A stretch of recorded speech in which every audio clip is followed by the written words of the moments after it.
ومن اعرض عن ذکری، اور جس نے اعراض برتا، منہ موڑا میرے ذکر سے. اور ذکر سے مراد ایک تو عام معنی ہے ذکر کا یعنی اللہ کی یاد، اور دوسرا معنی قرآن. فإن لہ، تو بے شک اس کے لیے، کس کے لیے؟ منہ موڑنے والے کے لیے، معیشتاً سامان زندگی ہے، ضن کا تنگ، ضاد نون کاف. ونحشرہ، اور ہم اکٹھا کریں گے اس کو، جمع کریں گے اس کو، اٹھا کھڑا کریں گے اس کو، یوم القیامتی، قیامت کے دن، اعمیٰ، اندھا. جو شخص اللہ کے ذکر سے منہ موڑے اس کے لیے دنیا کی زندگی بھی تنگ ہوگی اور قیامت کے دن بھی اسے پھر کچھ سجھائی نہ دے گا.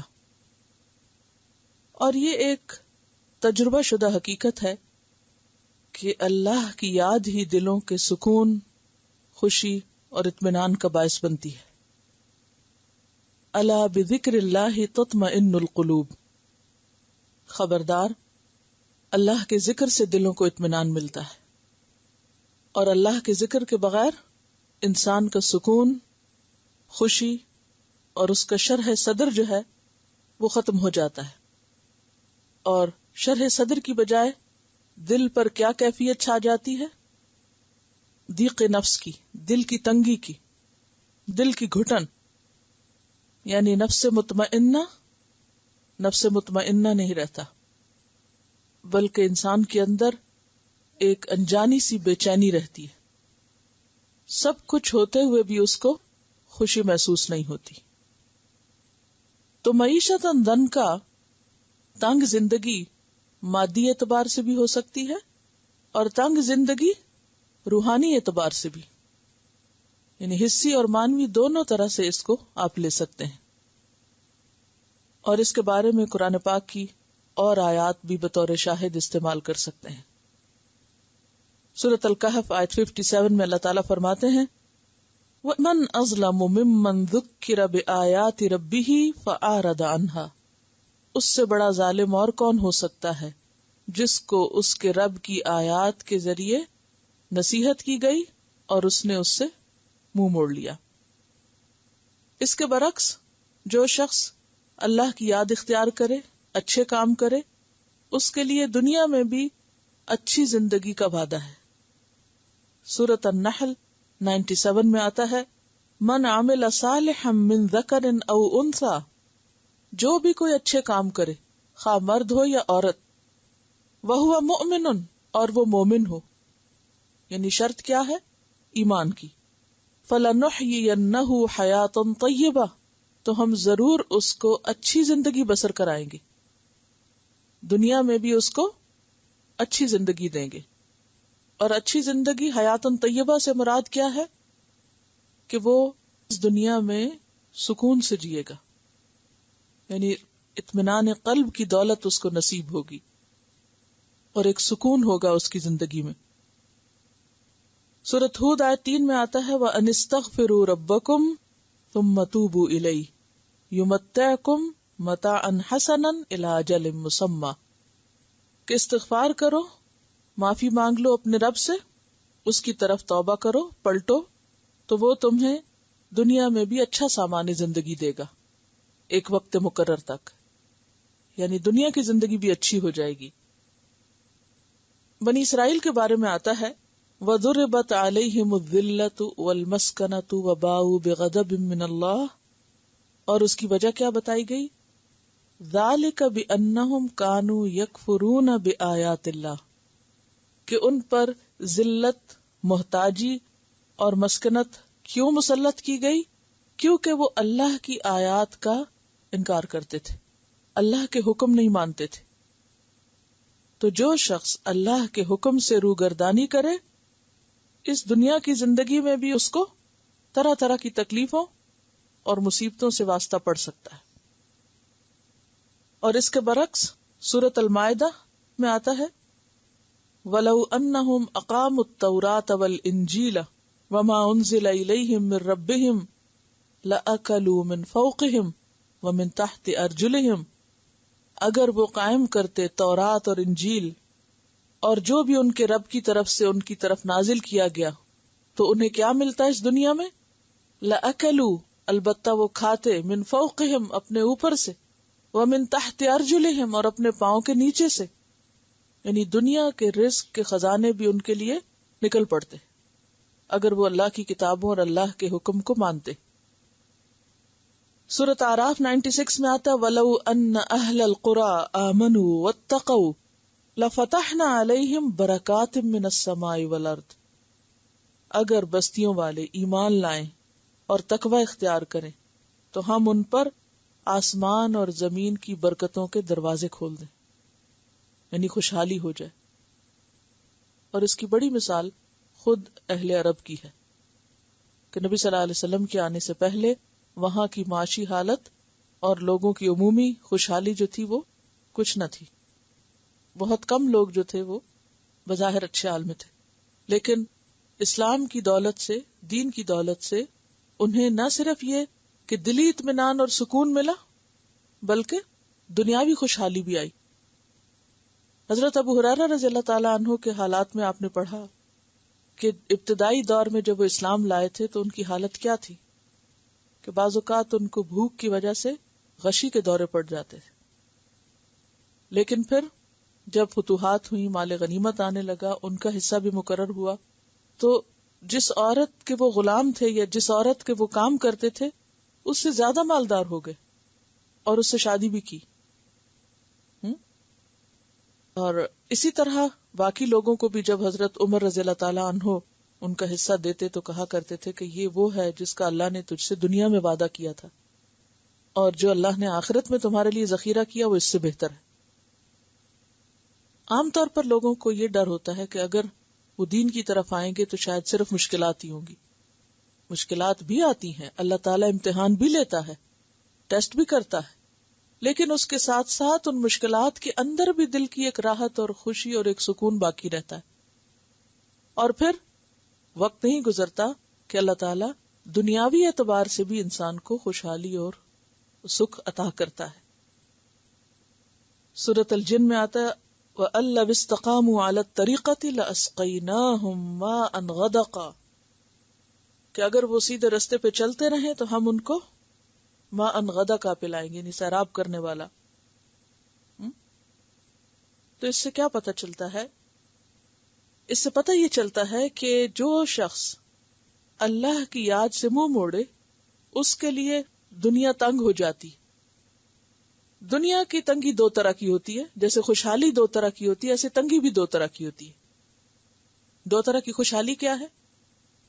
دل کے اندر کا چین یعنی اندرونی خوشحالی، سکون اور سکھ، خواہ باہر کتنی بھی مشکلات ہوں۔ اور دوسری خوشحالی کیا ہوتی ہے؟ کہ مال اور اولاد اور نعمتوں کی فراوانی، جیسے حضرت نوح علیہ السلام نے اپنی قوم سے کہا تھا استغفروا ربکم انہ کان غفارا یرسل السماء علیکم مدرارا ویمددکم باموال وبنین ویجعل لکم جنات ویجعل لکم انہارا ما لکم لا ترجون للہ وقارا، کہ اے میری قوم اپنے رب سے استغفار کرو، وہ بڑا بخشش فرمانے والا ہے، وہ کیا کرے گا؟ آسمان سے خوب بارشیں برسائے گا، تمہیں مال اور بیٹوں سے نوازے گا۔ تو ان ساری آیات سے یہ پتہ چلتا ہے کہ دین کی طرف آنے سے دنیا کا نقصان نہیں ہوتا، ہاں اگر وقتی طور پہ قربانیاں کرنی پڑے تو وہ اللہ تعالیٰ کی ایک سنت ہے کہ ہر اس بندے کو جو اس کی طرف آتا ہے ایک دفعہ ٹیسٹ ضرور کرتا ہے، یہ کتنا سچا ہے، یہ کتنا مخلص، اور اگر بندہ جمع رہتا ہے تو اللہ تعالیٰ اس مشکل کو آسانی میں بدل دیتا ہے۔ تو اسی طرح جیسے خوشحالی دو طرح کی ہوتی ہے، اندر کی اور باہر کی، روح کی اور مال کی، اسی طرح تنگی بھی دو طرح کی ہوتی ہے۔ اندر کی تنگی، دل کی بے چینی، بے سکونی، بے اطمینانی، اور اس کے علاوہ عام حالات کا بھی گزران کا مشکل ہونا، یعنی مشکل گزارا ہونا، مالی تنگی بھی۔ جہاں تک دل کی تنگی کا تعلق ہے تو آپ دیکھتے ہیں کہ بہت سے لوگوں کے پاس عالیشان گھر ہوگا، بڑی بڑی گاڑیاں ہوں گی، بظاہر دنیا کی ہر نعمت فراواں ہوگی، لیکن دل میں کہیں خوشی اور اطمینان اور سکون نہیں ہوگا، چین کی نیند سو نہیں سکیں، تو یہ اندر کی تنگی ہوتی۔ اور باہر کی تنگی کیا ہوتی ہے کہ انسان کے پاس مادی اور مالی طور پر خوشحالی جو ہے وہ بدحالی میں بدل جائے، جیسے قوم سبا کے ساتھ بھی ہوا. اس موضوع پر قرآن پاک میں بہت کچھ ہے. اور اگر کسی شخص کو نافرمانی کے باوجود رزق فراواں ملتا رہے، ایک شخص اللہ کا نافرمان ہے، بہت دین سے دور ہے، اس کے باوجود اس کو لوگ دیکھتے ہیں کہ جیسے نمرود ہے، فرعون ہے، قارون ہے، ان سب کو کیا ہوا؟ دنیا تو بہت ملی، حالانکہ وہ اللہ کے بڑے نافرمان تھے، لیکن انجام کیا ہوا؟ دنیا میں بھی رسوائی ہوئی. امتعہ قلیلا ثم اضطرہ الی عذاب النار، کہ وہ ان کی خوشحالی آزمائش ہے، وقتی طور پر ہے فائدہ، اور پھر بالآخر انجام جو ہے وہ برا ہے. تو اصل کامیابی اسی کی کامیابی ہے جو دنیا اور آخرت دونوں میں اللہ کی رضا کا مستحق ہو جائے. اور جو شخص اللہ کے ذکر سے، اور دوسرا معنی کیا ہے ذکر کا؟ قرآن مجید سے منہ موڑ جائے تو میں اس کے لیے دنیا تنگ کر دوں گا. اور معیشتاً ضنکا کا ایک اور مفہوم بھی لیا گیا ہے، اس دنیا کے علاوہ قبر کی تنگی، کہ اس کے لیے پھر قبر تنگ کر دی جائے گی. یعنی جو اللہ کی نافرمانی میں زندگی گزارے گا تو اس کے لیے اس دنیا کے بعد قبر کی زندگی بھی بہت تنگ ہوگی. اس کے لیے حدیث میں آتا ہے، یہ تفصیلی حدیث ہے جس کو آپ خود پڑھیے، قبر کا بیان صفحہ نمبر 149 149 سے، میں اس کا آخری حصہ سنا رہی ہوں آپ کو. فرمایا کہ پھر اس کی قبر تنگ کر دی جاتی ہے حتیٰ کہ اس کی ایک طرف کی پسلی دوسری طرف کی پسلیوں میں دھنس جاتی ہے. یہ ہے وہ تکلیف دہ زندگی جس کا اللہ تعالیٰ نے قرآن مجید میں ان الفاظ میں ذکر کیا ہے، فَإِنَّ لَهُ مَعِيشَةً ضَنْكَا وَنَحْشُرُهُ يَوْمَ الْقِيَامَةِ أَعْمَى. اسے طبرانی، ابن حبان اور حاکم نے روایت کیا ہے کہ حدیث کی روح سے ہی ہمیں پتہ چلتا ہے کہ معیشتاً ضنکا سے مراد کیا ہے؟ قبر کی تنگی بھی. اسی طرح قبر جو ہے وہ میت کو ایک دفعہ دباتی ہے، اور اس کے بارے میں آپ پڑھ سکتے ہیں قبر کا بیان پیج نمبر 166 سے. یہ صحیح حدیث ہے نسائی کی. عبداللہ بن عمر رضی اللہ عنہما سے روایت ہے کہ رسول اللہ صلی اللہ علیہ وسلم نے فرمایا، سعد بن معاذ وہ شخص ہے جس کی وفات پر عرش ہل گیا، جس کے لیے آسمانوں کے دروازے کھول دیے گئے، جس کے جنازے میں 70,000 فرشتے شریک ہوئے، اسے بھی قبر نے ایک مرتبہ دبایا پھر فراخ ہو گئی. عبداللہ بن عمر کہتے ہیں رسول اللہ صلی اللہ علیہ وسلم نے فرمایا، سعد قبر میں دبائے گئے، میں نے اللہ سے دعا کی کہ اس سے یہ تکلیف دور فرما دے. کہا جاتا ہے کہ مومن میت کو قبر اس طرح دباتی جیسے ماں اپنے بچے کو گود میں لے کر پیار سے دباتی ہے، اور کافر میت کو قبر عذاب اور سزا دینے کے لیے دباتی ہے کہ ایک طرف کی پسلیاں دوسری طرف کی پسلیوں میں داخل ہو جاتے. یہ بھی کہا جاتا ہے کہ کسی موقع پر حضرت سعد سے پیشاب کے معاملے میں بے احتیاطی ہوئی تو اس وجہ سے قبر نے دبایا، کیونکہ 2 چیزیں عذاب قبر کا سبب بنتی ہیں، ان میں سے ایک تو پیشاب کے چھینٹوں سے نہ بچنا، یعنی پاکی ناپاکی کا لحاظ نہ کرنا، اور دوسرے چغل خوری اور غیبت، کہ ادھر کی باتیں ادھر، دوسروں کی پیٹھ پیچھے ان کو برا بھلا کہنا. تو دونوں ہی گندگیاں اگر دیکھا جائے تو ایک پیشاب کی گندگی اور دوسری زبان کی چھینٹیں، زبان کی گندگی ہے کہ جو انسان غصے میں، ناراضگی میں، برہمی میں دوسرے کے بارے میں نکالتا ہے. تو اللہ تعالیٰ ان چیزوں سے محفوظ رکھے. اور پھر یہ ہے کہ اللہ کی کتاب سے منہ موڑ جانا، اللہ کے ذکر سے روگردانی برتنا، اللہ کی کتاب یا اللہ کے ذکر کو توجہ کے قابل نہ سمجھنا، اس کو سمجھنے کی کوشش نہ کرنا، یہ کوئی معمولی جرم نہیں ہے. اس لیے یہاں پر خاص طور پر اس سے بے تعلقی کی بات کی گئی. اور پھر آپ دیکھیے کہ اس کا حشر اندھا ہوگا، یعنی قیامت کے دن وہ اندھا اٹھے گا. آپ کو معلوم ہے کہ دنیا میں انسان جو کچھ کرتا ہے اسی کے مطابق اس کی آخرت کی زندگی ہوگی. یہ تو معلوم ہے نا سب کو. اندھا کیوں اٹھایا جائے گا؟ کیونکہ دنیا میں وہ اندھا بن کے رہا. دنیا میں اندھا بن کے رہنا اللہ کی کتاب سے، اللہ کی یاد سے، اللہ کے دین سے، قیامت کے دن بھی اندھے پن کا شکار ہوگا. یعنی اسے کوئی دلیل نہیں سوجے گی. جسے وہ ایک پنجابی کہتے ہیں نا بھونترا، کبھی سنا ہی لفظ؟ کیا معنی ہوتا ہے اس کا؟ حواس باختہ، اور کوئی اس کو سمجھ نہیں آ رہی کہ وہ اب اس کے ساتھ کیا ہونے والا اور اس کو کیا کہنا ہے اور کیا کرنا ہے. کوئی اس کو دلیل نہیں سوچتی. ہاں، یعنی اسے کچھ سمجھ نہیں آتا. اور سورۃ الاسراء میں بھی آپ پڑھ چکے ہیں کہ کچھ لوگ کیسے اٹھیں گے، عمین اندھے، و بکمن اور گنگے، و سمن اور بہرے. اور یہ حسی معنوں میں بھی ہو سکتے ہیں، نہیں واقعی آنکھوں سے نظر کچھ نہ آئے گا یا سن کچھ نہ سکیں گے، اور مانوی اعتبار سے بھی کہ ان کو اب حواس باختہ ہوں گے کہ ان کو اب سمجھ کچھ نہیں آئے گی کہ آگے ہونا کیا اور ہم نے اب کرنا کیا ہے. یعنی دنیا میں جتنی چرب زبانی کر کے اپنے حق میں دلیلیں دے دیتے تھے، اپنے غلط کاموں کی تعویلیں پیش کر لیتے تھے، قیامت کے دن زبانیں بند ہو جائیں گی. وعنت الوجوہ للحی القیوم.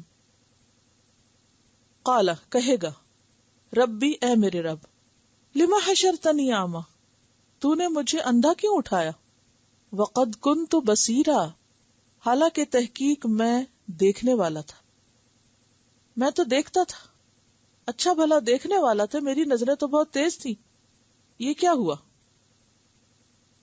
قال اللہ تعالی جواب دے گا، فرمائے گا کذالک، اسی طرح، یعنی تو اندھا اس لیے ہوا ہے جس طرح اتت کا آیاتنا، آئی تھی تیرے پاس ہماری آیتیں. اور آیات کس کی ہوتی ہیں؟ قرآن کی یا پھر کائنات کی. آیات دو طرح کی ہے نا، کونی اور شرعی. یعنی کہ یا تو قرآن کی آیات مراد ہے یہاں، یا پھر جو بھی کائنات میں اللہ کی نشانیاں ہیں جن کو دیکھ کے انسان اللہ کو یاد کرتا ہے، بے اختیار اللہ کی یاد آتی ہے، وہ اللہ نے نشانیاں ہر انسان کے سامنے کھول کے رکھی. اور قرآن کی آیتیں بھی آئیں.